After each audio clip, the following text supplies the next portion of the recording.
ഇന്ന് നമുക്ക് സിറോസിസ് എന്ന് പറഞ്ഞ ഈ അസുഖത്തിനെ പറ്റി വളരെ ബേസിക് ആയിട്ടൊന്ന് ഡിസ്കസ് ചെയ്യാം. ഞാനിനി അടുത്ത ഏതാനും സ്ലൈഡുകളിൽ കാണിക്കാൻ പോകുന്ന കാര്യങ്ങൾ കുറച്ച് ഭയാനകമാണ്. അപ്പം അതൊക്കെ കണ്ടിരിക്കാൻ ബുദ്ധിമുട്ടുള്ളവർ, പേടിയുള്ളവർ ഈ വീഡിയോ ഇനി അങ്ങോട്ട് കാണണ്ട. അപ്പം ഇതൊന്ന് ഒരു ട്രിഗർ വാർണിംഗ് തരാൻ വേണ്ടിയാണ് ആദ്യത്തെ ഈ ചെറിയ ക്ലിപ്പ്. അപ്പോൾ സിറോസിസിനെ പറ്റി നമ്മൾ ഇന്ന് സംസാരിക്കാൻ പോകുന്നത് സിറോസിസ് എന്താണ്, അത് എങ്ങനെയാണ് ഇരിക്കുന്നത്, അത് എന്തുകൊണ്ടാണ് വരുന്നത്, അതിലുള്ള സ്റ്റേജസ് ഒക്കെ എന്താണെന്ന് ജസ്റ്റ് ബേസിക് ആയിട്ട് പേഷ്യൻസിനെ പഠിപ്പിക്കാനാണ്. ഓക്കെ, ഈ സൈഡിലെ പടങ്ങൾ കണ്ടില്ലേ, അതിൽ ഈ മോൾ ഭാഗത്തുള്ളത് നല്ല ഹെൽത്തി ആൾക്കാരുടെ ലിവറാണ്. ഇത് ഹെൽത്തി ഡോണേഴ്സിൻ്റെ ലിവറും താഴ്ഭാഗത്ത് ആ ഡോണേഴ്സ് കൊടുത്ത, അത് ലിവറിൻ്റെ ഒരു ഭാഗം കൊടുത്ത രോഗികളുടെ സിറോസിസ് ലിവറിൻ്റെ പടങ്ങളാണ്. അപ്പോൾ മുകളിലത്തെ ലിവർ, ഹെൽത്തി ലിവർ നോക്കി എങ്ങനെ ഇരിക്കുന്നതെന്ന്, വളരെ സോഫ്റ്റാണ്, സ്മൂത്താണ്. അതിൻ്റെ സർഫസൊക്കെ ഉണ്ടാ, പുറം ഭാഗമൊക്കെ നല്ലതായിട്ട് തിളങ്ങും. ഈ അതിൻ്റെ സൈഡിൽ കാണുന്ന ലിവർ ഈ കട്ട് ചെയ്യുന്നതിന് മുമ്പായിട്ട് എടുത്ത ഒരു പടമാണ്. വളരെ പിങ്കാണ്, നല്ല രക്തയോട്ടമുണ്ട്. ഇങ്ങനെയാണ് ഒരു ഹെൽത്തി ലിവർ ഇരിക്കുന്നത്. നമ്മൾ ഹെൽത്തി ആൾക്കാർ ലിവർ തുറന്ന് നോക്കി ഇങ്ങനെ. ഈ താഴെ കാണുന്നതാണ് സിറോസിസ് ലിവർ. അപ്പോൾ ഈ ഹെൽത്തി ലിവേഴ്സിൽ പലതരത്തിലുള്ള ഡാമേജ് വരുമ്പോൾ ഈ പയ്യെ അതിൻ്റെ റീജനറേഷൻ കപ്പാസിറ്റി നഷ്ടപ്പെടും. നല്ലൊരു ഹെൽത്തി ലിവറിനെ നമ്മളൊരു 70% ഫുള്ളായിട്ട് കട്ട് ചെയ്താൽ ബാക്കിയുള്ളത് ആ 30% കംപ്ലീറ്റ് ആയിട്ട് വളർന്ന് ഒരു ഫുൾ ലിവറായി മാറും 4 ആഴ്ചക്കുള്ളിൽ. അതുകൊണ്ടാണ് നമ്മൾ ലിവർ ട്രാൻസ്പ്ലാന്റേഷൻ ഒരു ക്യൂറേറ്റീവ് ഓപ്ഷനായിട്ട് രോഗികൾക്ക് കൊടുക്കുന്നത്. എൻ സ്റ്റേജ് ലിവർ ഡിസീസ് പല രോഗികളിലും സിറോസ് ആയി കഴിഞ്ഞാൽ ഈ റീജനറേഷൻ കപ്പാസിറ്റി നഷ്ടപ്പെടും. അപ്പം പലതരത്തിലുള്ള ഇൻസൾട്ട്, ഡാമേജ് വരുമ്പം ഈ ലിവർ റീജനറേറ്റ് ചെയ്യാൻ ശ്രമിക്കും. പക്ഷേ ആ റീജനറേഷൻ ഫെയിൽ ആകുമ്പോഴാണ് ലിവറിൽ സൈസ്, ഷേപ്പൊക്കെ മാറി ഇതുപോലെ ചെറിയ ചെറിയ തടിപ്പുകളും കാര്യങ്ങളൊക്കെ വരുന്നത്. അതിനാണ് നമ്മൾ സിറോസ് എന്ന് പറയുന്നത്. അപ്പോൾ ഈ ഡാമേജ് പലതരത്തിൽ വരാം. ഏറ്റവും കോമൺ ആയിട്ട് നമ്മുടെ നാട്ടിൽ കാണുന്നത് മദ്യമാണ്. മദ്യപാനം മൂലമുള്ള കരൾ വീക്കം, മദ്യപാനം മൂലമുള്ള ഫാറ്റി ലിവറൊക്കെ വർഷങ്ങളോളം നിലനിന്ന് ലിവറിൽ കൊഴുപ്പടിഞ്ഞ് കൊഴുപ്പ് വല്ല നീർക്കെട്ട് വന്ന് ലിവറിൽ ചുരുക്കം സംഭവിക്കുന്നതാണ് ആൽക്കഹോൾ റിലേറ്റഡ് ഫാറ്റി ലിവറും ആൽക്കഹോൾ റിലേറ്റഡ് സിറോസിസ്. പിന്നെയുള്ളത് വൈറസുകളാണ്. Hepatitis B, hepatitis C. ഇപ്പം എല്ലാവരും ഈ വൈറസുകളൊക്കെ ടെസ്റ്റ് ചെയ്യണം കേട്ടോ. നമുക്ക് ഈ വൈറസൊക്കെ നമ്മുടെ ശരീരത്തിൽ ഉണ്ടോ ഇല്ലയോ എന്ന് പറയാൻ പറ്റില്ല. എന്ന് വെച്ചാൽ പലരിലും ഇതിന് സിംറ്റംസ് ഒന്നുമില്ല. അപ്പം HbS, AG, ആൻറ്റി-HCV എന്നൊക്കെ പറഞ്ഞ് ബ്ലഡ് ടെസ്റ്റ് എല്ലാവരും ചെയ്തിരിക്കണം, ഇതുണ്ടോ ഇല്ലയോ എന്ന് അറിയാൻ വേണ്ടി. ഹെപ്പറ്റൈറ്റിസ് ബിക്കെതിരെ വാക്സിനേഷൻ ഉണ്ട്. അപ്പം അത് പ്രതിരോധം ഇല്ലാത്തവർ അതെടുത്താൽ പിന്നെ ഈ വൈറസ് വരാനുള്ള ചാൻസസും ഇല്ല. പ്രതിരോധ കുത്തിവയ്പ്പ് ഭയങ്കര ഇഫക്റ്റീവാണ്, സേഫാണ്. പിന്നെയുള്ളത് നമ്മുടെ ലിവറിൽ കേട് വരാൻ ഏറ്റവും കോമൺ നമ്മളിപ്പോൾ വരുന്നത് എസ്പെഷ്യലി സ്ത്രീകളിലും മെറ്റബോളിക് സിൻഡ്രോം എന്ന് പറയും. അതായത് ഡയബറ്റീസ്, അമിതവണ്ണം, എക്സസൈസ് ഇല്ലാത്തവർ, തൈറോയിഡിൻ്റെ അസുഖമുള്ളവർ, കൊളസ്ട്രോള്, ഹൈ യൂറിക് ആസിഡ് എന്നീ അസുഖങ്ങളുള്ളവരിൽ ഫാറ്റി ലിവറിൻ്റെ അംശം വളരെ കൂടുതലാണ്. ഫാറ്റി ലിവർ വളരെ കൂടുതലാണ്. അപ്പോൾ അത് എല്ലാവർക്കും സിറോസ് ആവണമെന്നില്ല. അതിൽ ചിലവരിൽ ഈ കൊഴുപ്പുകൾ നീർക്കിട്ട് വന്ന് വർഷങ്ങളോളം നീർക്കിട്ട് നിലനിന്നിട്ട് പിന്നെയും ലിവർ ഇതുപോലെ ചുരുങ്ങി സിറോസ് ആവാൻ ചാൻസ് ഉണ്ട്. അപ്പം എല്ലാ ഡയബറ്റീസ് ആൾക്കാർക്കും സിറോസ് ആവണമെന്ന് നിർബന്ധമില്ല. പക്ഷേ ചിലവരിൽ ജനറ്റിക്സും ഉണ്ട്. അതായത് അവരുടെ ഫാമിലി ഹിസ്റ്ററി ഉണ്ടാവും. അല്ലാതെ കുറച്ച് സ്പെസിഫിക് ജീൻസ് കാണും.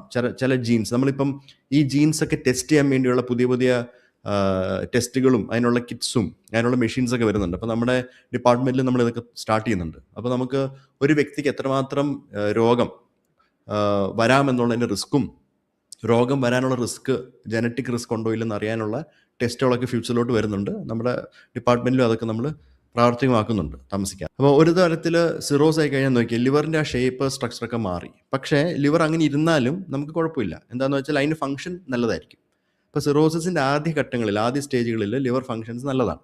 ഇപ്പോൾ സ്റ്റേജ് 1ലും 2ലും ഇതുപോലത്തെ മാറ്റങ്ങളും ലക്ഷണങ്ങളും കാണും. ബ്ലഡ് ടെസ്റ്റ് ഒക്കെ ചെയ്യുമ്പം ചില പേഷ്യൻസിൽ കാണാം പ്ലേറ്റ്ലെറ്റ് കുറഞ്ഞിരിക്കുന്നു, അവർക്ക് മുഖത്തൊരു കരിവാളിപ്പ്, കാല് ചെറിയ നീര്. ഇതൊന്നും കോംപ്ലിക്കേഷനായിട്ട് കണക്കാക്കരുത്. ഇത് രോഗലക്ഷണങ്ങളാണ്. കോംപ്ലിക്കേഷൻസ് വേറെയാണ്. കോംപ്ലിക്കേഷൻസ് സ്റ്റാർട്ട് ചെയ്യുന്നത് സ്റ്റേജ് 3 മുതലാണ്. അപ്പോഴാണ് ബ്ലീഡിങ് വരുന്നത്. രക്തഛർദ്ദിക്കുക, കറുത്ത മലം വരിക, വയറ്റിൽ നീര് കിട്ടുന്നത് സ്റ്റേജ് 4. പിന്നെ ഈ ബ്ലീഡിങ്ങും നീരുകെട്ടെല്ലാം കൂടെ വരുന്നത് സ്റ്റേജ് 5. അതിൻ്റെ കൂടെ മഞ്ഞപ്പിത്തം, ബിലിറൂബിൻ 3ന് മുകളിൽ പോവും, സ്റ്റേജ് 5 ആവും. അപ്പോഴാണ് ലിവർ ഫെയിലിയർ തുടങ്ങുന്നത്. പിന്നെ സ്റ്റേജ് 6 ലിവർ അല്ലാതെ വേറെ അവയവങ്ങൾക്ക് പ്രശ്നം വരും. ഈ എൻ സ്റ്റേജ് ലിവർ ഡിസീസ് എന്ന് പറയുന്നത് സ്റ്റേജ് 5, 6 അവരിലാണ് നമ്മൾ ലിവർ ട്രാൻസ്പ്ലാന്റേഷൻ ഒരു ക്യൂറായിട്ട് കൊടുക്കുന്നത്. ബാക്കിയുള്ള സ്റ്റേജസിൽ നമുക്ക് നല്ല മെഡിക്കൽ മാനേജ്മെൻ്റ് ഉണ്ട്, ഇൻ്റർവെൻഷണൽ മാനേജ്മെൻ്റ് ഉണ്ട്. ആദ്യത്തെ 2 സ്റ്റേജിൽ ലിവർ സിറോസിസിൻ്റെ കാരണങ്ങളെ കണ്ടുപിടിച്ച് അതിനെ നന്നായിട്ട് ഒതുക്കുവാണെങ്കിൽ സിറോസിസിൻ്റെ സ്റ്റേജുകൾ തമ്മിലുള്ള റിവേഴ്സൽ നമുക്ക് ചെയ്യാൻ പറ്റും. അതായത് സ്റ്റേജ് 2ൽ നിന്ന് 1ലോട്ടും 1ൽ നിന്ന് 0ലോട്ടൊക്കെ പല പേഷ്യൻസിനും പോകുന്നുണ്ട്. അതിൽ ഏറ്റവും എളുപ്പം നമുക്ക് ചികിത്സിക്കാൻ മദ്യപാനം മൂലമുള്ള സിറോസാണ്. മദ്യപാനം നിർത്തിയാൽ ലിവറിന് ഭയങ്കര ബെനിഫിറ്റാണ്. അപ്പോൾ പലരിലും മദ്യപാനം അവർ പറയും ഞങ്ങൾ വല്ലപ്പോഴും കുടിക്കുന്നുള്ളൂ, വീക്കെൻഡേ കുടിക്കുന്നുള്ളൂ, സോഷ്യൽ ഡ്രിങ്കിങ്ങേ ഉള്ളെന്നൊക്കെ പറയും. പക്ഷേ അങ്ങനത്തെ ഒരു ചിന്താഗതി ഇപ്പം മാറി. എന്താന്ന് വെച്ചാൽ ഇപ്പം ഭയങ്കര ഹെവി ഡ്രിങ്കർ ആവണമെന്ന് നിർബന്ധമൊന്നുമില്ല കരൾ രോഗം വരാൻ. കുറച്ച് കുടിച്ചാലും കരൾ രോഗം വരാനുള്ള റിസ്ക് ഉള്ളവർക്ക് കരൾ രോഗം വരും. ആ റിസ്ക് എന്താന്ന് വെച്ചാൽ ഞാൻ ഈ നേരത്തെ പറഞ്ഞ ജനറ്റിക്സ് ആവാം, ഡയബറ്റീസ് ആവാം, അമിതവണ്ണമാവാം, ഹാർട്ടിൻ്റെ അസുഖമാവാം, ഹൈ ബ്ലഡ് പ്രഷർ ആവാം. അങ്ങനത്തെ പല പല അഡീഷണൽ പ്രോബ്ലംസ് ഉള്ള അസുഖങ്ങളുള്ളവരിൽ കുറച്ച് മദ്യവും ഭയങ്കര വിഷമാണ്. മദ്യം എന്താണെങ്കിലും വലിയ വിഷമാണ്. ഈ മദ്യം കഴിച്ച് സിറോസിസ് ആയി കഴിഞ്ഞിട്ടും മദ്യം കഴിക്കുന്നവരുണ്ട്. അപ്പോൾ അവരിലൊക്കെയാണ് ഇതുപോലത്തെ വലിയ പ്രശ്നങ്ങളുണ്ട്. താഴത്തെ ഒരു പിക്ചർ കണ്ടാൽ അറിയാം, ലിവറിൻ്റെ ഒരു ഭാഗം ചിരണ്ടിയിരിക്കുകയാണ്, ഒരുമാതിരി ബ്ലീഡിങ് ആയിട്ട് കംപ്ലീറ്റ്ലി തടിച്ച് ചിരണ്ടിയിരിക്കുകയാണ്. ആ രണ്ടാമത്തെ പിക്ചർ കാണുമ്പോൾ അറിയാം വലിയ വലിയ തടിപ്പുകൾ. ഇതൊക്കെ ക്യാൻസറാണ്. അപ്പം ഈ പേഷ്യൻസിൻ്റെയൊക്കെ ലിവർ ഫംഗ്ഷൻ ടെസ്റ്റ് പെർഫെക്റ്റ്ലി ഫൈനാണ്. LFT എന്ന് പറയുന്നത് നമ്മുടെ ബ്ലഡ് ടെസ്റ്റ് ചെയ്തൊക്കെ നോർമലാണ്. പക്ഷേ ട്രാൻസ്പ്ലാന്റ് ചെയ്തു. എന്തുകൊണ്ടാണ്? കരളിൽ അർബുദം വന്ന കാരണം, ലിവർ ക്യാൻസർ. ലിവർ ക്യാൻസറിൻ്റെ പല പേഷ്യൻസിലും സിംറ്റംസ് ഒന്നുമില്ല. നമ്മൾ ചെക്കപ്പ് ചെയ്യുമ്പോഴാണ് ഇതൊക്കെ കണ്ടുപിടിക്കുന്നത്. ചിലവരിൽ സിറോസിസ് കണ്ടുപിടിക്കുന്നതിൻ്റെ കൂടെ നമ്മൾ ക്യാൻസർ കണ്ടുപിടിക്കാറുണ്ട്. അതിൽ കൂടുതലും ഡയബറ്റീസും അമിതവണ്ണം ഉള്ളവരിൽ, ഇടയ്ക്കിടെ മദ്യപിക്കുന്നവരില്ല. അപ്പോൾ ഈ മദ്യപാനം എന്ന് പറയുന്നത് നമ്മളൊരു സോഷ്യൽ എന്താ പറയുന്നത് ഒരു പ്രാക്ടീസ് ആയിട്ട് കണക്കാക്കുന്നു. പക്ഷെ അതിൽ പല പല ഇഷ്യൂസ് ഉണ്ട്. നമ്മൾ വിചാരിക്കും കുറച്ച് കുടിച്ചാലല്ല വലിയ കുഴപ്പമൊന്നുമില്ല എന്ന്. പക്ഷെ കുറച്ച് കുടിച്ച് വരുന്നവരാണ് നമ്മളിപ്പം കൂടുതലായിട്ടും ഇങ്ങനെ അർബുദങ്ങളായിട്ട് കാണുന്നത്. ലിവർ ക്യാൻസറും തൊണ്ടയിലെ ക്യാൻസർ, ആമാശയത്തിൻ്റെ ക്യാൻസർ, അന്നനാളയത്തിൻ്റെ ക്യാൻസർ ഒക്കെ ആയിട്ട് പലരും വരുന്നുണ്ട് സിറോസിസ് ഉള്ളവരിൽ. അപ്പോൾ ഇതൊന്ന് ശ്രദ്ധിക്കുക. കരൾ രോഗങ്ങൾ എല്ലാവർക്കും വരണമെന്നില്ല. പക്ഷേ അത് വരാനുള്ള റിസ്ക് ഫാക്ടേഴ്സ് നിങ്ങൾ അറിഞ്ഞിരിക്കണം.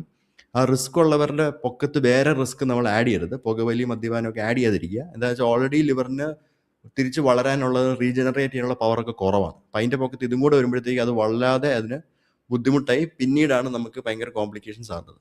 അപ്പം മദ്യപാനം നിർത്തുന്നവർക്ക് ലിവറിലെ റീജനറേഷൻ കൂടാനുള്ള ചാൻസസ് നല്ലതാണ്.